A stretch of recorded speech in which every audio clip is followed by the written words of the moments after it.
Take me back to the middle of nowhere, back to the place only you and I share. Remember all the memories. Di dunia ini terdapat berbagai macam profesi yang dapat dijalani oleh orang-orang sesuai dengan keahlian dan keterampilannya masing-masing. Namun jarang sekali di satu desa ada penduduknya yang mayoritas berprofesi sama. Bahkan beberapa di antaranya berprofesi unik, seperti tukang pukul atau peternak ular. Berikut desa-desa di dunia dengan profesi unik versi on the spot.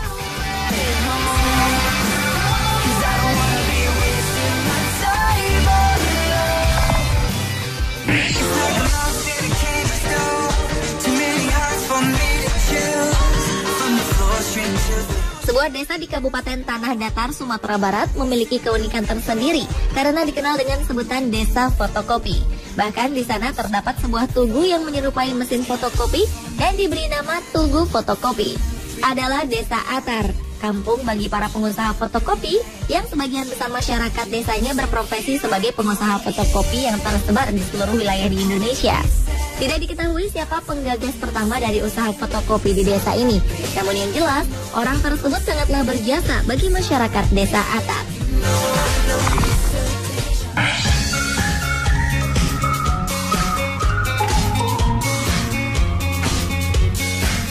Sebuah desa di Provinsi Zhejiang, Cina, dikenal sebagai Desa Ular yang merupakan rumah dari ribuan jenis ular paling berbisa. Adalah desa Zisikiao yang juga dikenal sebagai desa peternak ular karena sebanyak 160 keluarga di desa ini berprofesi sebagai peternak ular. Meski kebanyakan peternak mengaku kalau mereka pernah digigit ular beberapa kali, bahkan ada yang hampir kehilangan nyawa karena digigit ular berbisa, mereka tetap beternak ular karena penghasilan ribuan yuan yang menjanjikan. Ular merupakan bahan penting dalam pengobatan tradisional Cina.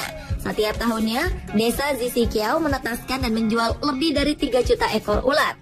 Yang Hongchang yang dikenal sebagai Raja Ular Zisikiao adalah orang di balik kesuksesan desa Zisikiao menjadi desa penghasil ular nomor 1 di Cina. Mulanya, Hongchang mengidap penyakit aneh yang oleh dokter disarankan minum arak yang terbuat dari ular belang merah dan terbukti manjur. Dari situlah Hongchang memulai peternakan ular di kebun belakang rumah dan meraup kesuksesan. Sejak itu, keluarga-keluarga lain mulai tertarik untuk beternak ular. Usaha peternakan ular kelihatan sederhana, karena hanya perlu menggabungkan ular jantan dan betina dalam kandang yang sama. Namun setelah melakukan usaha ini selama beberapa dekade, peternak ular Zisikiao menguasai metode khusus seperti cara memiliki betina terbaik, makanan yang tepat, dan meningkatkan jumlah penetasan telur dengan selamat.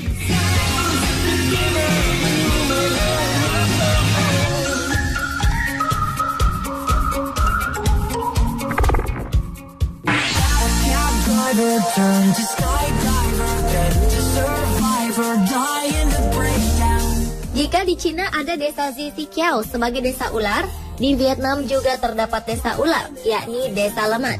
Desa ini terkenal dengan sebutan desa ular karena sebagian besar penduduknya berprofesi sebagai penangkap dan pawang ular.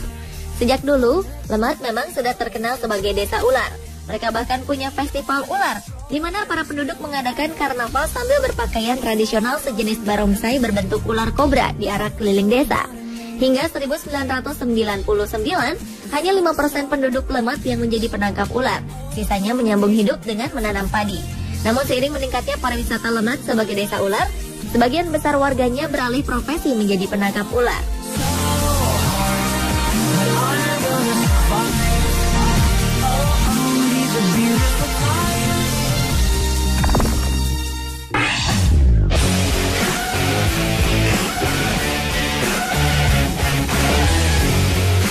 Di desa-desa di Indonesia, umumnya para warganya bermata pencaharian sebagai petani atau nelayan. Tapi, ada satu desa di Jember yang warga desanya sebagian besar berprofesi unik, yakni pemburu tokek.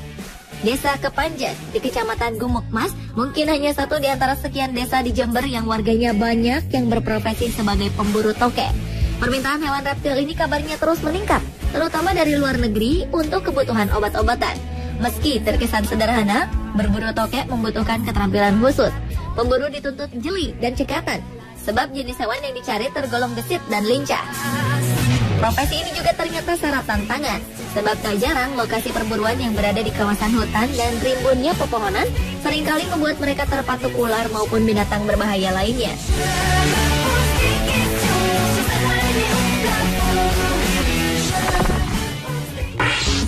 Oh, well. screaming 'cause I'm suffering so. Desa yang terletak 45 di Kecamatan Peragaan Sumeneb ini dikenal sebagai desa pengemis karena sebagian besar warganya yang berprofesi sebagai pengemis di kota Sumeneb. Selain tidak memiliki lahan pertanian yang cukup, tidak mempunyai keahlian atau keterampilan yang bisa menghasilkan untuk menutupi kebutuhan hidupnya menjadi latar belakangnya. Entah sejak kapan desa Peragaan Daya itu dikenal sebagai desa pengemis. Namun untuk ukuran desa di Sumeneb, kondisi desa Peragaan Daya tergolong sudah maju. Program pemerintah sudah masuk dan aktivitas masyarakatnya ternyata sama dengan warga desa tetangga. Meski rumah warga satu dengan yang lain berjarak antara 10 meter hingga 20 meter, namun terlihat rumah berukuran besar dan kokoh dengan lantai keramik lengkap dengan berbagai macam hiasan.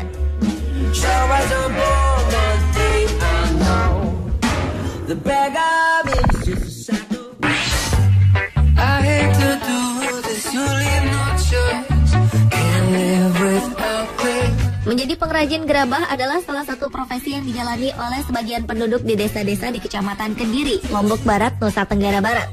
Namun di desa Banyumulek, sebagian besar penduduk wanitanya berprofesi sebagai pengrajin gerabah. Ini terjadi sejak bertahun-tahun silam. Namun tak diketahui jelas sejak tahun berapa di desa itu hanya perempuannya saja yang menjadi pengrajin gerabah.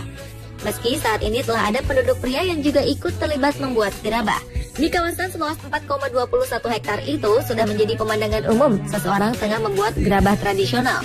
Ada yang tengah mengukir, ada yang sedang menjemur.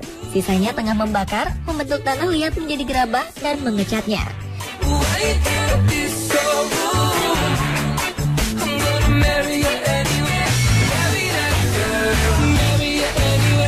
Pemirsa, itulah desa-desa dengan profesi unik versi on the spot.